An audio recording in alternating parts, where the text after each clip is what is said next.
प्रिय क्रांती मित्र हो, जय भीम, जय अशोक, जय संविधान, जय भारत। मन चंगा तो कटौती में गंगा। देशाचे महासंत रोहिदास महाराजांनी अत्यंत सुंदर शब्दांमध्ये जनजागृती करताना म्हटलंय, मन चंगा तो कटौती में गंगा। आणि नेमकं हेच वाक्य काल परवा भीम आर्मी प्रमुख सन्माननीय खासदार भाई चंद्रशेखर, ज्यांना संपूर्ण देश विदेशात रावण या आदरयुक्त नावानं संबोधले जाते, ते भाई चंद्रशेखर रावण यांनी वापरलं, मन चंगा तो कटौती में गंगा। मैं क्यों जाऊँ मथुरा काशी, मैं क्यों जाऊँ मथुरा काशी, मैं तो बेगमपुरा का वासी। हे शब्द वापरले आणि या देशामध्ये आग्या मोहोळ उठला, एक वादळ उठलं। भाई चंद्रशेखर यांच्या विरोधामध्ये तथाकथित साधू म्हणा किंवा इतर कोणी ठेकेदार असतील धर्माचे, त्यांनी काहूर माजवलं। चंद्रशेखर असं काय गलत म्हणाले होते की त्यांच्या विरोधामध्ये संपूर्ण देशामध्ये धर्मवाद्यांनी काहूर माजवावं? मित्रांनो, आज देशामध्ये अलाहाबाद, ज्याला आज प्रयागराज म्हणतो आपण, म्हणजे सरकारी नाव आहे प्रयागराज, तिथे महाकुंभ मेळा भरला आहे। अर्थात हा महाकुंभ मेळा वगैरे याची इतिहास वेगळा आहे। अनेक इतिहासकार संशोधकांचं म्हणणं आहे की हा कुंभमेळा वगैरे वगैरे दुसरं काही नसून हा बुद्ध धम्मातला एक विचारांचा मेळा होता, ज्याला काहींनी वेगळं नाव देऊन त्या हायजॅक केला। हा महाकुंभमेळा म्हणा किंवा कुंभमेळा म्हणा, हा बौद्ध धम्मातला एक घटक आहे। बौद्ध धम्माचा तो उत्सव आहे, विचारांचा आहे, त्याला इतरांनी हायजॅक केलं असं काही इतिहासकार आणि जे काही संशोधक आहेत त्यांचे म्हणणे आहे। परंतु हा भाग वेगळा झाला, तो आज आपला विषय नाही। कुंभमेळ्याचा इतिहास सांगण्याचा हा आपला विषय नाही, आपण त्याबद्दल नक्कीच नंतर बोलू। परंतु चंद्रशेखर भाईंनी एक वाक्य वापरलं, मैं क्यों जाऊँ मथुरा काशी, मैं तो बेगमपुरा वासी। एका बाजूला कुंभमेळा बाजूला आणि चर्चा होते मात्र चंद्रशेखर भाईंची। आज ह्या देशातलं सगळ्यात मोठं नाव म्हटलं, नेत्यांमधलं देशव्यापी पातळीवरती नाव जर म्हटलं तर ते चंद्रशेखर भाईंचं नाव आहे, जे निर्विवाद देश विदेशात देखील चंद्रशेखर यांना मानणारा मोठा वर्ग आहे।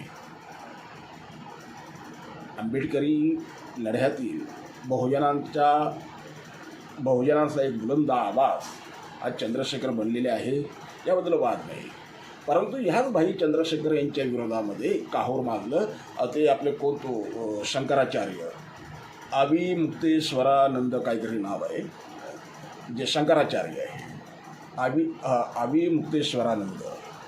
अविमुक्तेश्वरानंदांना ज्या वेळेला पत्रकारांनी भाई चंद्रशेखर यांच्या ह्या वक्तव्याबद्दल विचारलं, त्यावेळेला स्वामी अविमुक्तेश्वरानंद म्हणाले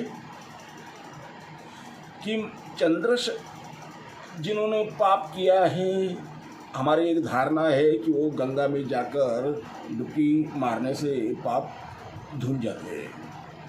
चलो, अच्छा बात है कि चंद्रशेखर रावण ने, जिन्हें रावण नाम से जाना जाता है, चंद्रशेखर जी ने अगर वो बोलते हैं कि मैं पापी नहीं, तो कोई अच्छी बात है कि वो पापी नहीं है।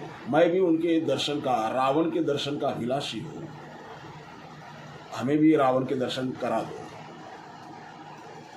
स्वामी अविमुक्तेश्वरानंद, जे शंकराचार्य आहे, त्यांनी चंद्रशेखर रावण यांच्या संदर्भात ते वक्तव्य केलं, तिकडं तो साक्षी महाराज का कोण त्याच्या त्या बडबड वक्तव्याला आपण काही उत्तर देणं मला वाटतं योग्य ठरणार नाही. कारण साक्षी महाराजांचे बोलणं फार काही गंभीर असते असं मला वाटत नाही. नेहमीच्या पद्धतीनं त्यांनी आपली आग ओकलेली आहे चंद्रशेखर भाईंच्या विरोधामध्ये की हा धार्मिक भावना दुखावल्याचा त्यांनी आरोप केलेला आहे. अर्थात त्यांच्याच पक्षाचे गृहमंत्री जे आहेत अमित शहा यांनी या देशाचे भाग्यविधाते, या देशाचे उद्धार करते, भाग्यविधाते हा शब्द गलत आहे, ॲक्च्युली बाबासाहेब उद्धार करते, बाबासाहेब ह्या देशाचे उद्धार करते. तर या देशाचे उद्धार करते आणि तमाम लोकशाहीवाद्यांच्या रक्तात पेटलेले महामानव, मानवी स्वराज्याचे संस्थापक विश्वरत्न डॉक्टर बाबासाहेब आंबेडकरांबद्दल जे द्वेषपूर्ण वाक्य वापरलं अमित शहाने, त्यावेळेला मात्र संपूर्ण भारतीयांच्या भावना दुखावल्या. त्यावेळेला ह्या साक्षी महाराज जो कोणी आहे त्याला बोलता नाही आलं. त्यावेळेला मात्र हा साक्षी महाराज गप्प होता. आज मात्र चंद्रशेखर भाईंनी त्यांना आयना दाखवला, आरसा दाखवला, तर भाईंच्या विरोधात त्यांनी आग ओकली. अर्थात मी मगाशी म्हटल्याप्रमाणे की साक्षी महाराज हा फार मोठा गंभीर विषय नाही की त्यांच्याबद्दल आपण बोललं पाहिजे, अर्थात असं. परंतु चंद्रशेखर भाईंनी एक कहाणी सांगितली की आम्ही लहान होतो आणि हे सगळ्यांना, तुम्हाला आम्हाला सगळ्यांनाच आपल्या जे भारतामध्ये आपण राहतो त्यांना सगळ्यांना माहिती आहे की आम्हाला सांगण्यात येतं की बाबा जर काही पाप केलं असेल तर गंगा नदीमध्ये जाऊन स्नान केल्यानं ते पाप धुतल्या जाते. काय बोलले चंद्रशेखर? वेगळं तर काही बोललेच नाही. ज्या आमच्या मनावरती लहानपणापासून बिंबवण्यात आलं त्यांनी वाक्य वापरलं. अर्थात तोही विषय आपला नाही आहे. तर चंद्रशेखर यांनी जो महत्त्वाचा मुद्दा या ठिकाणी उपस्थित केला त्याला मात्र हे लोक बगल देताना दिसत आहेत. त्या मुद्द्यावरती मात्र कोणी बोलायला तयार नाही. चंद्रशेखर यांनी म्हटलं, त्यांनी काल परवा एक ट्विट केलं की त्या ट्विटमध्ये देखील त्यांनी म्हटलेलं आहे की जर सरकारची इच्छाशक्ती असेल तर सरकार काही कोणतंही गोष्ट, असाध्य गोष्ट साध्य करू शकते. उदाहरणार्थ 6 महिन्यामध्ये त्यांनी महाकुंभमेळ्याची एवढी प्रचंड तयारी केली. ते करू शकतात कारण सरकार आहे, शक्तिशाली आहे. सरकारनं मनात आणलं तर सरकार काही करू शकते. कुंभमेळ्यासाठी एवढं हजारो करोड रुपये देऊन त्यांनी कुंभमेळ्याची तयारी केली. प्रश्न असा निर्माण होतो की ज्या वेळेला आम्ही दलित, आदिवासी, भटके, विमुक्त समाजाबद्दल, वंचितांच्या अधिकारांबद्दल ज्या वेळेला विचारतो, बोलतो, त्यावेळेला मात्र सरकारकडे पैसा राहत नाही. सरकार मात्र त्यावरती त्यांच्या उत्थानाकरता व दलितांच्या, आदिवासींच्या, भटक्या, विमुक्तांच्या, वंचितांच्या, सर्वहारा समूहाच्या उत्थानासाठी, विकासाकरता मात्र इच्छाशक्ती दाखवत नाही. या देशामध्ये शिक्षण नाही, दर्जेदार शिक्षण नाही, शिक्षणाअभावी विद्यार्थी वंचित आहे, नोकऱ्या नाही. त्याच्यावरती खर्च करण्यापेक्षा तुम्ही नको त्या गोष्टीवरती खर्च करताय. आणि कोणता पैसा? हा आम्ही सर्वसामान्यांच्या टॅक्समधून आलेला पैसा तुम्ही नको त्या गोष्टीवरती उधळताय. दवाखाने नाही, या देशामध्ये दर्जेदार दवाखान्यांची गरज आहे, हॉस्पिटलची आवश्यकता आहे. कोरोना काळात दवाखाने नसल्यामुळे कितीतरी लोक मरण पावले. आताही गोरगरिबांना व्यवस्थित इलाज होत नाही, उपचार होत नाही, पैसा अभावी.